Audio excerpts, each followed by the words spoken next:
Oregon is one of the most naturally beautiful places in the entire world. From rugged mountains to stunning coastlines, beautiful cities to homeless camps. Wait, how did that get in there? Oregon is a place where people have very hardened opinions on. As someone who was born here and spent quite a bit of my life here, there are absolutely pros and cons of living here. Today, we're going to put aside the stereotypes and preconceived notions and examine what it's actually like in the state of Oregon.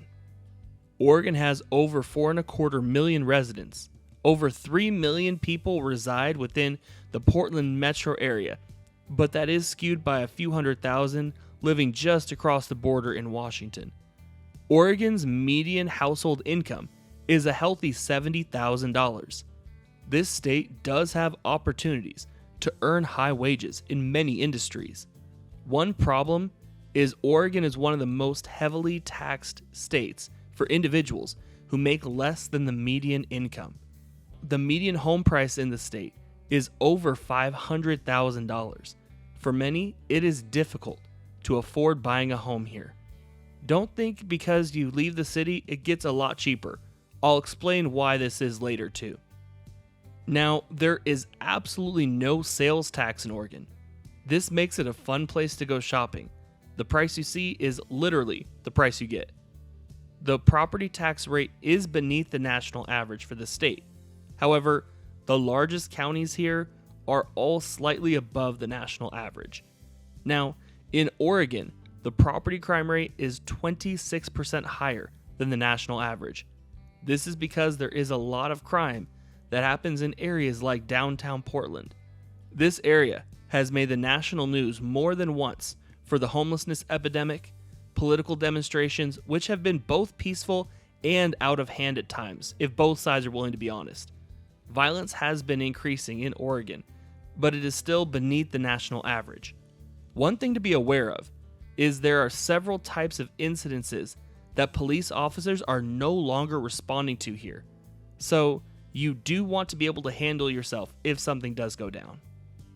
In Oregon, the population is 76% white, over 12.5% Hispanic, almost 2% Black, 4% Asian, 0.9% of residents are Native American, just under 0.5% of residents are Hawaiian or Pacific Islander, and 3.6% of residents are 2 or more races.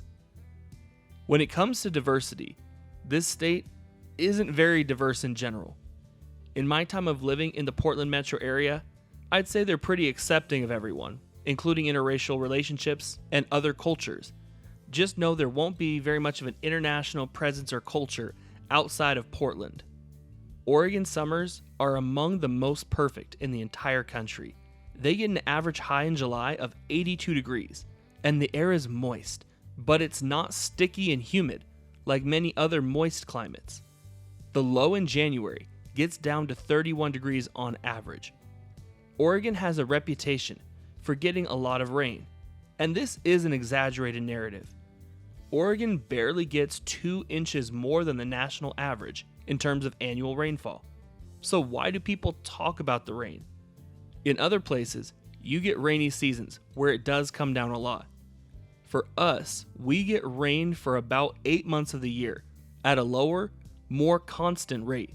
And to make this even more depressing, Oregon receives 1 month less of sunshine than the national average. If you are in Portland, that goes up to 2 months less than the national average too. This does make it feel more gloomy, and Portland is known for being one of the more depressed cities in the country. Maybe it's because of this. The majority of the state of Oregon is actually conservative, but the Portland metro area makes up the majority of the state's population.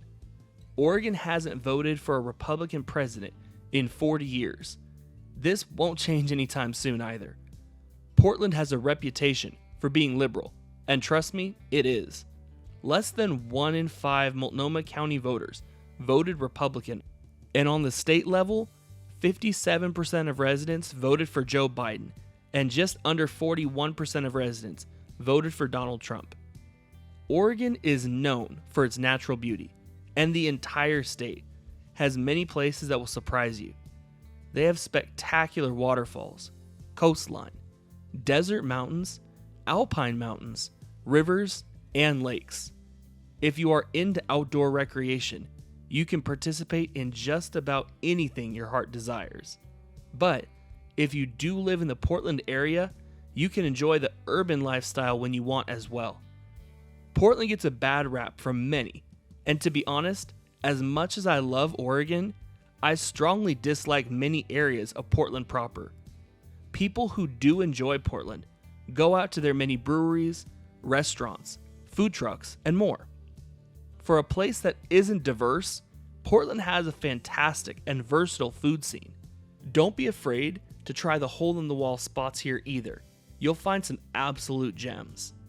Oregon has an underrated sports scene. They don't have pro football or baseball teams, but they are passionate and support their local teams fiercely. The Blazers, Timbers, and Thorns are among the best fan bases in their sports.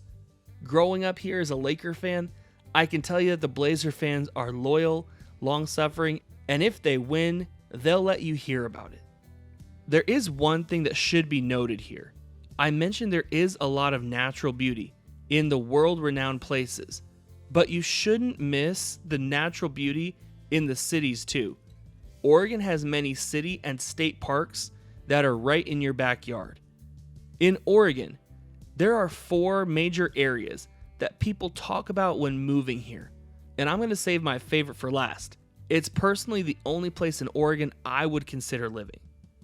Salem is the capital of Oregon and is about 45 minutes to an hour outside of Portland. For being the capital of a very liberal state, Marion County is actually very politically balanced. Biden only won by 1%, and going out this way feels a lot more rural than Portland. There is a lot more agricultural and country folks south of the big city. Portland itself is the biggest city in Oregon, and Multnomah County is one of the most liberal in all of America. Portland borders Washington State, has one of the country's best airports, and enjoys some of the safest violent crime rates for a major city.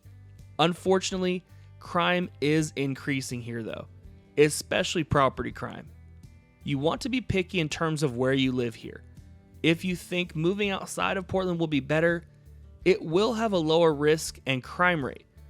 Portland has some fantastic suburbs, but because downtown Portland itself has so many issues, the suburbs can easily be more expensive because they are more desirable than Portland proper to most people. Eugene is a major city located right on the I-5 freeway in western Oregon. It is the second most populated city in Oregon, and it's a picturesque town. It's most famous for being home to the University of Oregon, which as a Washingtonian and a USC Trojans fan, I can't advise anyone to go there, but it seems to be popular. You'll be hard-pressed to find a town in all of the Pacific Northwest that feels more like a college town than Eugene. The city itself has been growing as many more have elected to stay in the area after college. If you're looking to go to college in the state, try Oregon State. They're better. Just trust me, it's better. The place I would recommend living in Oregon, and the only place I'd personally consider living here, is Bend. Central Oregon is stunning and is a high desert climate. In the summer, it is very similar to places like Flagstaff, Prescott, or Big Bear, but doesn't have as much snow as these places do. Bend is a great place for outdoor recreation, and that is how many of us get introduced to Bend. However, if you have spent any time here, it feels very homey. Outside of any place that I have personally lived, I can easily say the 2 places I've spent the most time is in Southern California, where I'd go visit my family as a kid, and Bend, Oregon. It is isolated from other big cities in the state, which to some would be a negative, but I do enjoy the peaceful, serene environment here. It is also a great family town, with much to offer to both tourists and residents alike. Let me know what you think down below. Would you consider moving to Oregon? And if so, where would you want to move? Thanks so much for watching, and take care.